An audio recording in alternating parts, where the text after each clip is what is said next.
स्वागत है आपका एलिट इंस्टीट्यूट के ऑफिशियल यूट्यूब चैनल पर। जैसा कि हम सबने पिछले वीडियो में डिस्कस किया हुआ था वैद्युत विभव के बारे में, विभवांतर और वैद्युत विभव, और मैंने आपसे बोला था कि आज मैं वैद्युत द्विध्रुव के कारण वैद्युत विभव के विषय में आपको बताऊंगा। और इसके लिए मैंने आप सबको एक टास्क दिया हुआ था कि आप घर से बल आघूर्ण के विषय में पढ़ करके आओगे। किसके विषय में? बल आघूर्ण। उम्मीद है आप सबने पढ़ा भी होगा। आइए हम एक बार देख लेते हैं कि बल आघूर्ण होता क्या है। देखिए, आप सबने छोटी क्लासेस में पढ़ा होगा कि जब कोई एक ऑब्जेक्ट जो कि बीच से अपने मध्य बिंदु में स्थिर होता है और इसके दोनों सतहों पर, इसके दोनों भाग पर अपोजिट बल लगाया जाए, यानी कि एक नीचे की ओर बल लग रहा है और एक ऊपर की ओर बल लग रहा है, और ये मध्य बिंदु के परितः घूमने के लिए स्वतंत्र हो। तो इस स्थिति में लगने वाले बल को बल आघूर्ण कहते हैं। बल आघूर्ण को हम सब टाउ से डिनोट करते हैं। टाउ बराबर क्या होता है? F into D. टाउ बराबर F इंटू डी। यहाँ पर F क्या है? दोनों सिरों पर लगने वाला बल, और डी क्या है? इसके एक सिरे से मध्य बिंदु के बीच की दूरी है डी। ये तो है बल आघूर्ण। अब बात आती है, सर हमको तो वैद्युत द्विध्रुव के कारण विभव पढ़ना है, तो वैद्युत द्विध्रुव में बल आघूर्ण की क्या जरूरत है? देखिए, पहले बात करते हैं वैद्युत द्विध्रुव बनता कैसे है। वैद्युत द्विध्रुव बिल्कुल बल आघूर्ण की ही तरह होता है, बस यहाँ पर भी एक ऑब्जेक्ट के मध्य बिंदु होता है और यहाँ पर मध्य बिंदु के दोनों सिरों पर आवेश होते हैं। यहाँ पर मध्य बिंदु के दोनों सिरों पर आवेश होते हैं। एक धनात्मक आवेश होता है और एक सिरे पर ऋणात्मक आवेश होता है। वैद्युत द्विध्रुव क्या होता है? एक पिंड जो कि अपने मध्य बिंदु के चारों ओर मध्य बिंदु के परितः घूमने के लिए स्वतंत्र होता है और इसके दोनों सिरों पर बराबर किंतु विपरीत आवेश होते हैं, उसे हम वैद्युत द्विध्रुव कहते हैं। अब जरा वैद्युत द्विध्रुव के विषय में आगे देखते हैं। जरा यहाँ पर आप इस फिगर में देखिए, यहाँ पर क्या है कि आप देखिए तो एक पिंड है, यहाँ Q प्लस Q से लेकर के माइनस Q तक एक पिंड है जिसके बीच की दूरी दी गई है 2a। बीच की दूरी कितनी है? 2a। अच्छा, हमें 2 नहीं लेना चाहिए, लेकिन हम 2a लेते इसलिए हैं ताकि इसका जो मध्य बिंदु है, मध्य बिंदु O से धनात्मक आवेश Q के बीच की दूरी हम a मान लें और O से ऋणात्मक आवेश के बीच की दूरी को भी a मान लें। अगर हम 2a की जगह पर सिर्फ a लें तो इसमें दिक्कत क्या होगी कि हमको यहाँ पर a/2 और यहाँ पर a/2 मानना पड़ेगा, जो कि फ्रैक्शन में आ जाएगा, भिन्न में आ जाएगा।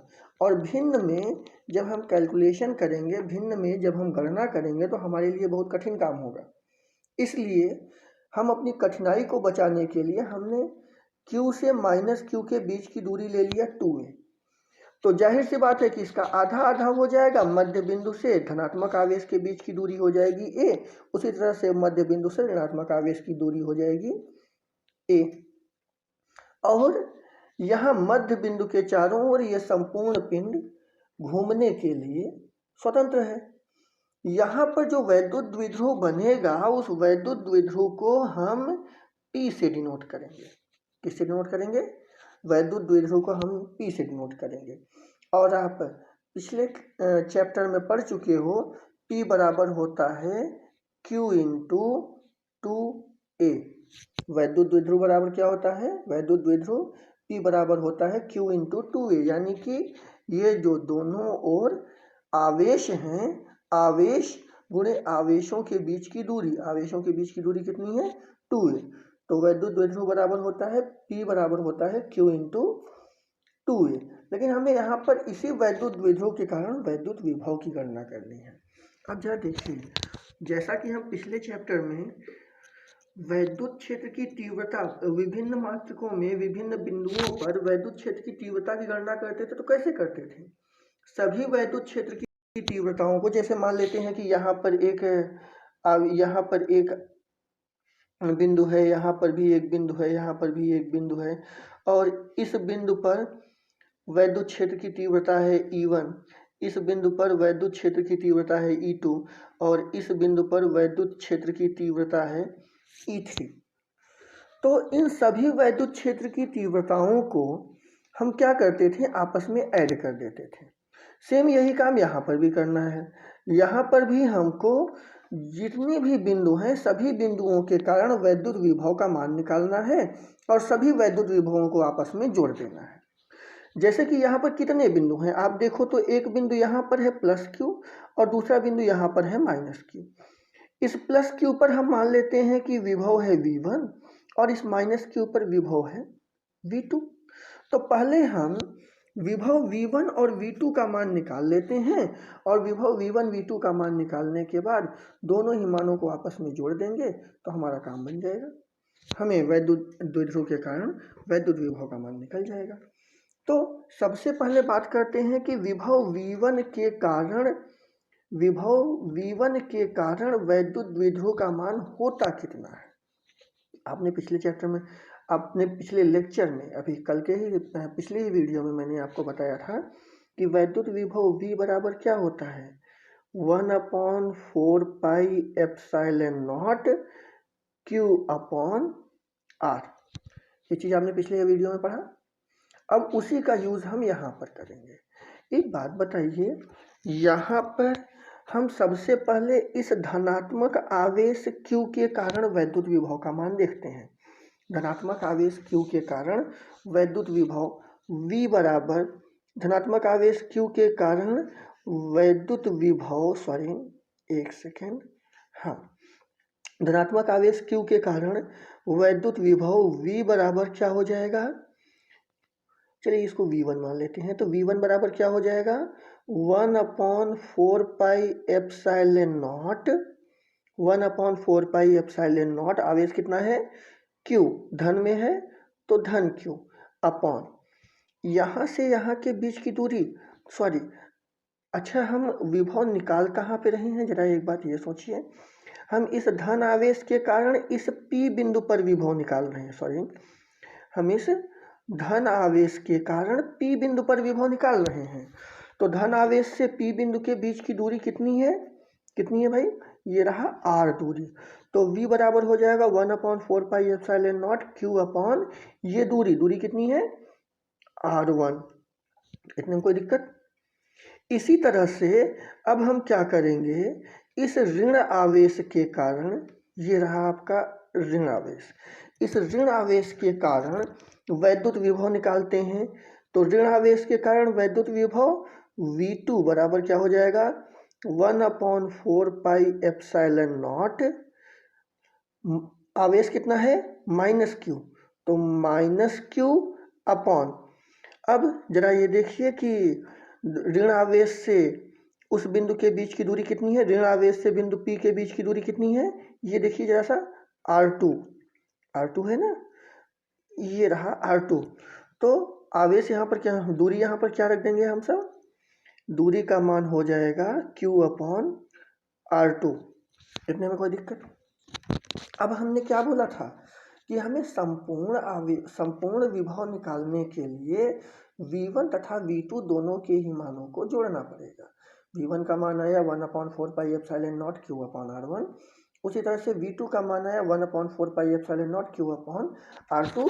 लेकिन यहाँ पर ये जो Q है वो नेगेटिव है, माइनस में है, ठीक है ना। यहाँ देखिए हमने सिंबल लगा रखा है माइनस का, क्यों, क्योंकि यहाँ पर जो आवेश है वो माइनस है। तो अब हम इन दोनों आवेशों को जोड़ देंगे।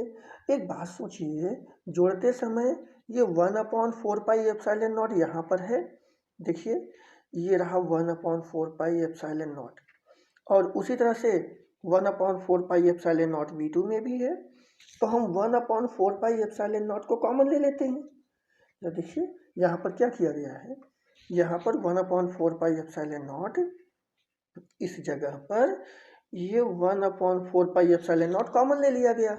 और कॉमन लेने के बाद फिर हमारे पास यहाँ पर क्या बचेगा, Q/R1, तो ये रहा आपका Q/R1, और यहाँ पर क्या बचेगा, -Q/R2, तो ये रहा आपका -Q/R2।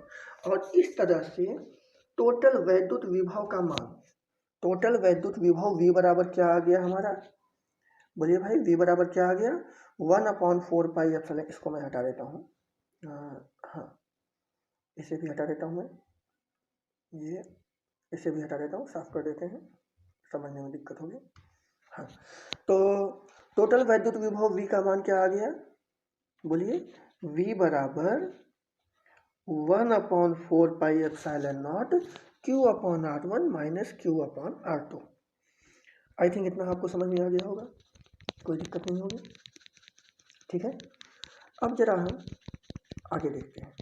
अब हमें क्या करना है, अब इन जगहों से हमें क्या करना है कि हमें R1 तथा R2 के मान को अलग अलग निकालना है।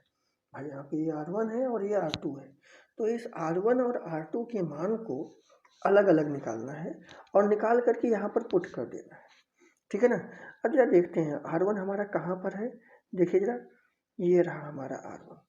अच्छा, वेक्टर का एडिशन, सदिश राशियों के योग के विषय में आप सबने पढ़ा होगा। सदिश राशियों के योग में पिछले चैप्टर में, पिछले क्लासेस में आप सबने पढ़ा होगा कि जस्ट सपोज कि एक सदिश राशि है ये R1, एक सदिश राशि है ये कौन सा है, R, और इन दोनों का जो योग होता है वो होता है ये। तो ये योग क्या होता है, ये योग कैपिटल R बराबर क्या हो जाएगा, सॉरी कैपिटल R बराबर क्या हो जाएगा, R1 स्क्वायर, या देखिए R1 स्क्वायर बराबर क्या हो जाएगा, ये R स्क्वायर, चलिए इसको हटा ही देते हैं, तो ये R1 स्क्वायर बराबर क्या हो जाएगा, R square plus A square -2 into A into R cos theta, यही होगा। देखिए R1 स्क्वायर बराबर R square plus A square -2AR cos theta. उसी तरह से R2 स्क्वायर बराबर क्या हो जाएगा, R2 स्क्वायर बराबर ये आपका R square plus A square, लेकिन यहाँ पर जो दूरी है ना वो नेगेटिव नहीं होगी, अब यहाँ पर दूरी धनात्मक होगी, तो R square plus A square plus 2AR cos theta. कोई समस्या, तो ये R1 का मान निकल के आ गया हमारा और ये R2 का मान निकल के आ गया। लेकिन देखिए अब ये R1 का मान सॉरी नहीं निकला, ये R1 स्क्वायर का मान निकला है, हमें R1 का मान निकालना है, तो उसके लिए अभी कुछ करना पड़ेगा। देखिए पहले एक बात बताइए, सॉरी एक बात बताइए, R1 स्क्वायर बराबर क्या है, R square plus A square -2AR cos theta.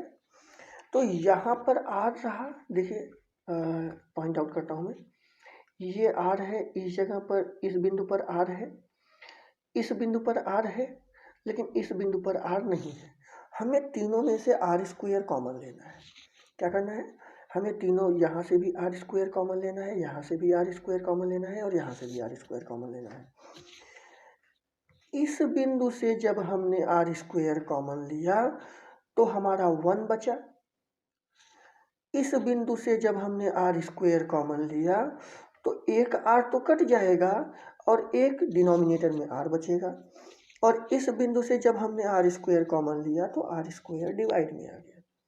हाँ, तो R1 स्क्वायर बराबर क्या हो जाएगा, R स्क्वायर ब्रैकेट में 1 - 2A cos theta upon A square upon R square.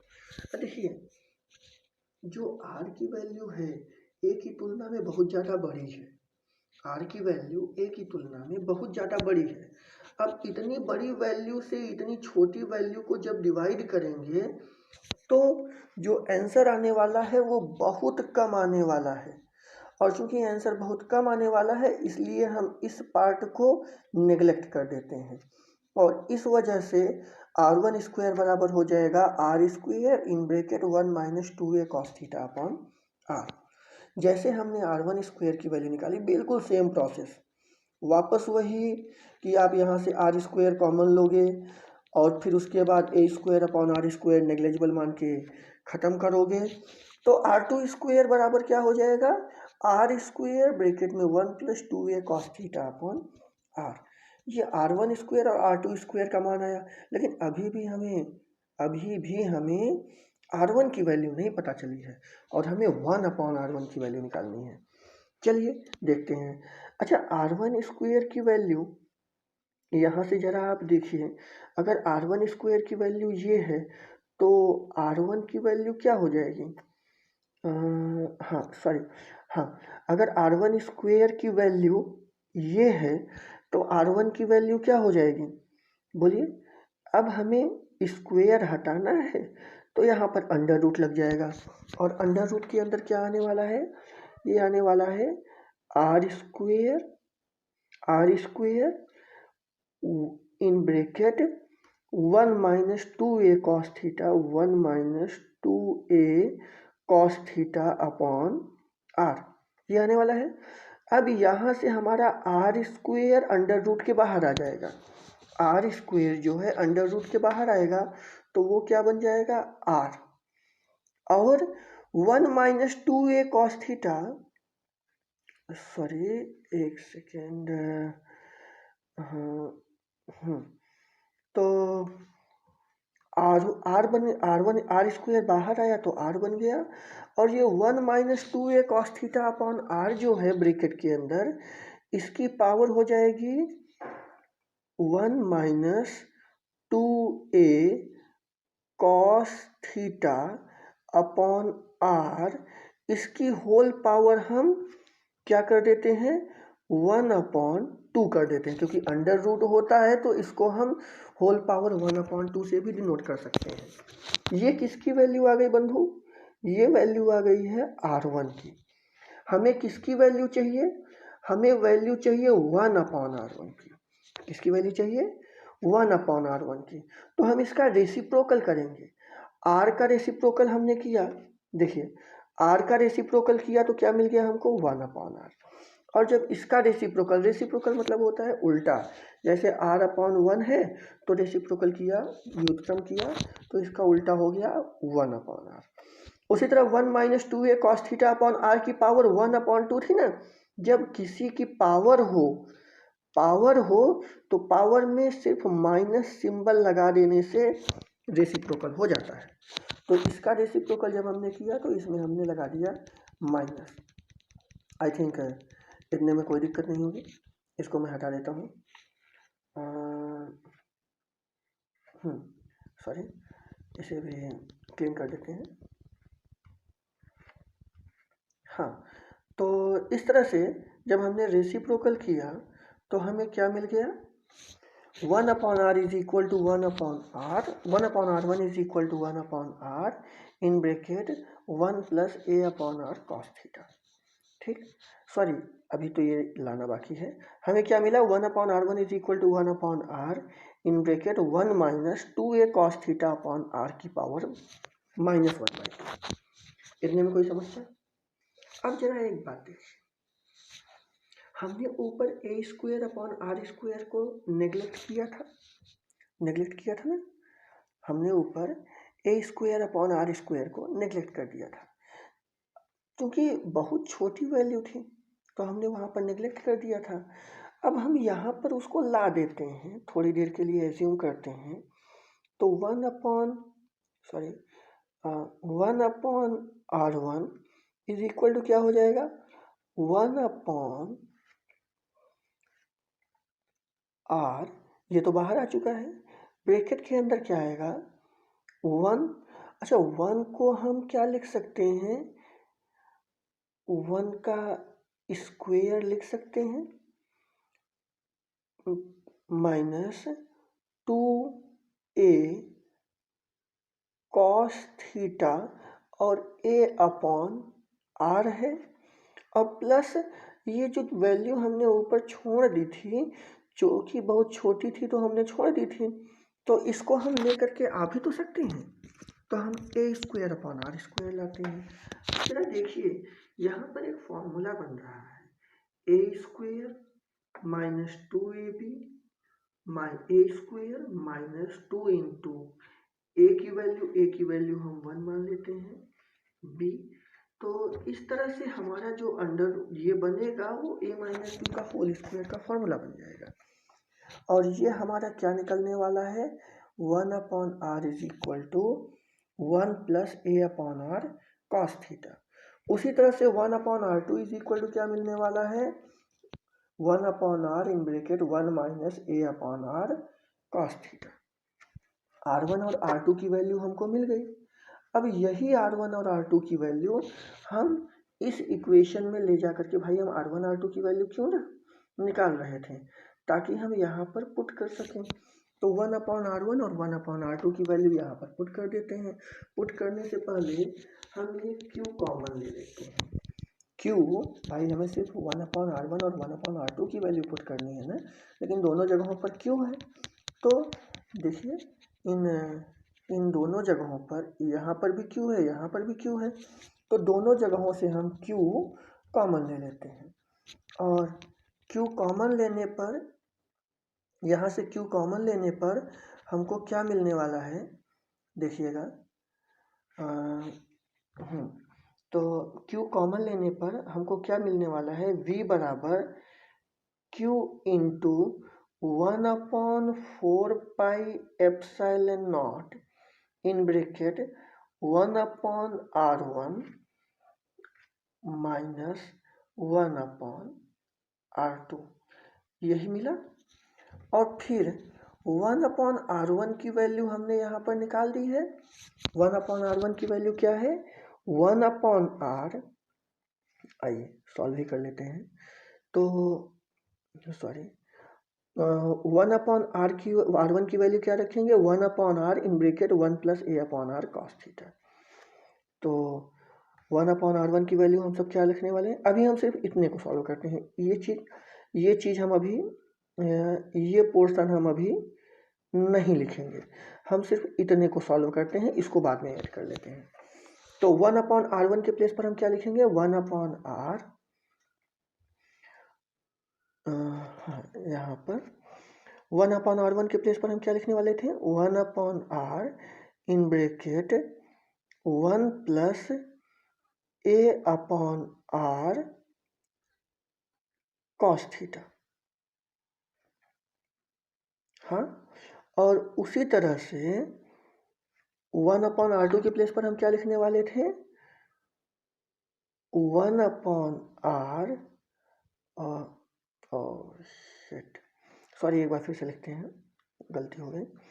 तो 1/r1 के प्लेस पर 1/r इन ब्रैकेट 1 माइनस, भूल जा रहा हूँ, 1/r1 की वैल्यू क्या आई थी, 1/r in bracket 1 plus A upon R cos theta.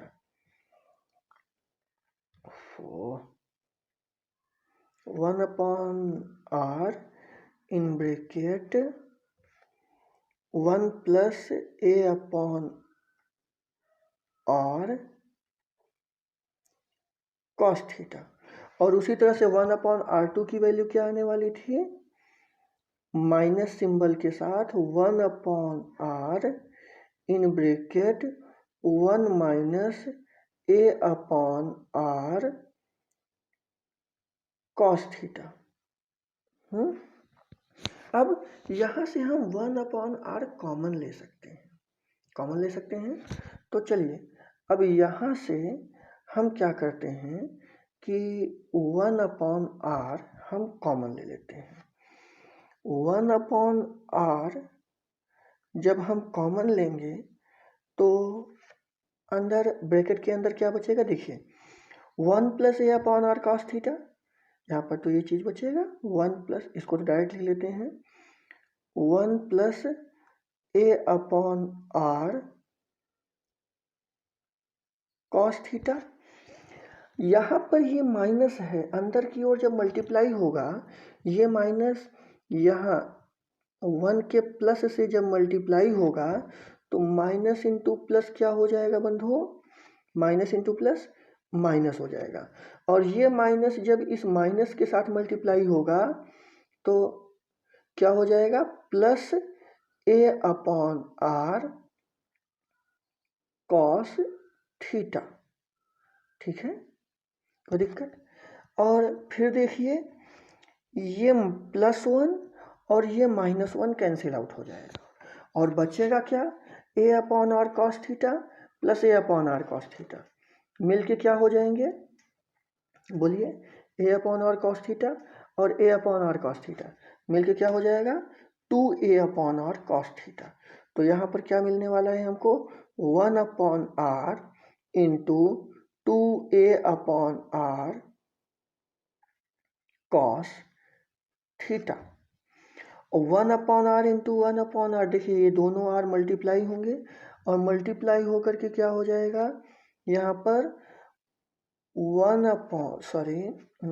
Multiply होकर के क्या हो जाएगा, 1/r square 2a cos theta, यही हो जाएगा ना। देखिए 1/r into 1/r, 1/r square हो गया और फिर 2a इंटू कॉस थीटा क्या हो जाएगा, 2a cos थीटा। तो क्या मिल गया आपको, 1/r square 2a cos theta. इतने में कोई समस्या, ये किसकी वैल्यू मिली, 1/r1, इसको मैं हटा देता हूँ, कंफ्यूजिंग है,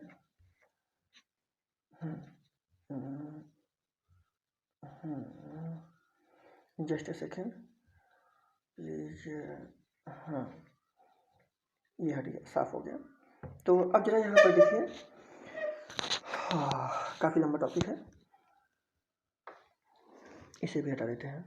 हाँ, तो 1/r1 माइनस 1/r2 की वैल्यू क्या मिली थी, यहाँ पर आप गौर कीजिएगा, वही चीज़ मिला है ना, यहाँ पर नीचे देखिएगा हम क्या लेके आए थे, 2a cos theta upon r square, और यहाँ पर देखिए क्या मिला हुआ है हमको, 2a cos थीटा, यहाँ पर मैं पॉइंट आउट कर देता हूँ, 2a cos theta upon r square, same चीज़ मिला है। तो यहाँ पर वही 2a cos theta upon r square, और देखिए q/4πε0 तो हमने पहले से ही कॉमन ले लिया था, इतने में कोई दिक्कत। तो q/4πε0 हमने पहले से, ये q/4π पॉइंट आउट करता हूँ मैं, हाईलाइट करता हूँ मैं, ये q/4πε0 तो हमने पहले से ही कॉमन ले लिया था, हाँ, और 2a cos theta upon r square हमको अब मिल गया। अच्छा, अभी मैंने लेक्चर के शुरुआती में ही आपको बताया कि p बराबर क्या होता है, p बराबर क्या होता है, q इंटू 2a, ये मैंने लेक्चर के शुरुआत में ही आपको बताया। तो यहाँ पर देखिए q इंटू 2a, इसकी जगह पर हम p लिख सकते हैं। तो फाइनली हमारा पोटेंशियल डिफरेंस वैद्युत विभव का फॉर्मूला मिला, v बराबर क्या मिला हमको, p cos theta upon r square into 4πε0, ये रहा हमारा फॉर्मूला। ओके, तो आई थिंक आप सब वैद्युत विध्रुव के कारण वैद्युत विभव का फॉर्मूला समझ गए होंगे, ये टॉपिक क्लियर हो गया होगा। चलिए नेक्स्ट टॉपिक पे जरा सा चलते हैं, आगे क्या है देखते हैं। आवेशों के निकाय के कारण वैद्युत विभव, आज इसे भी कंप्लीट ही कर लेते हैं। आवेशों के निकाय के कारण वैद्युत विभव, इसमें कुछ भी नहीं, बहुत ही आसान टॉपिक है। देखिए मैंने आपको पहले ही पढ़ा रखा है कि v बराबर क्या होता है, v बराबर क्या होता है, 1/4πε0 q/r, ये वैल्यू होती है v की। नॉर्मल सा समझिए कि यहाँ पर आवेशों के निकाय के कारण वैद्युत विभव का मतलब क्या हुआ कि विभिन्न आवेश हैं, जैसे कि यहाँ पर आप देखिए +q1 आवेश है, q2 आवेश है, q3 आवेश है, ये रहा आपका q2 आवेश, ये q4 आवेश है, ये q3 आवेश है। तो इन सभी आवेशों के कारण इस पर्टिकुलर पॉइंट P पर भाई Q2, Q3, Q4, Q5 और Q1 इन सभी आवेशों के कारण इस पर्टिकुलर पॉइंट P पर हमको वैद्युत विभव का मान निकालना है। तो हम क्या करेंगे, पहले हम Q1 के कारण P पर वैद्युत विभव का मान निकाल लेते हैं। Q1 के कारण P पर वैद्युत विभव का मान क्या हो जाएगा, V1 बराबर, देखिए यहाँ पर सॉरी, हाँ यहाँ पर तो V1 बराबर क्या है, V1 बराबर 1/4 पाई एप्सिलॉन नॉट Q1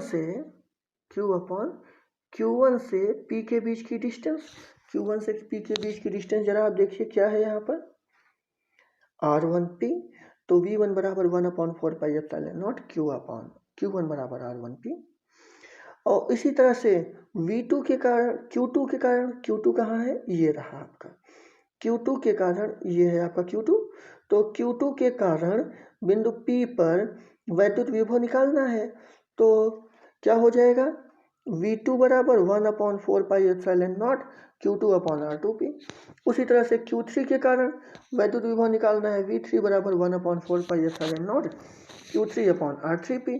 इसी तरह से आप n पॉइंट तक लेकर के जा सकते हैं, और Vn बराबर क्या हो जाएगा, 1/4 पाई एप्सिलॉन नॉट Qn/Rnp।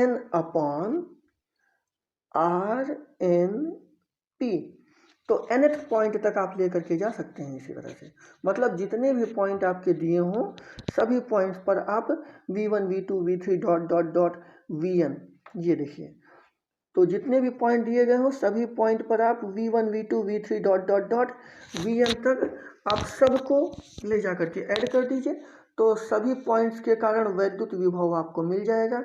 और इस प्रोसेस में अगर आप देखिए तो सभी के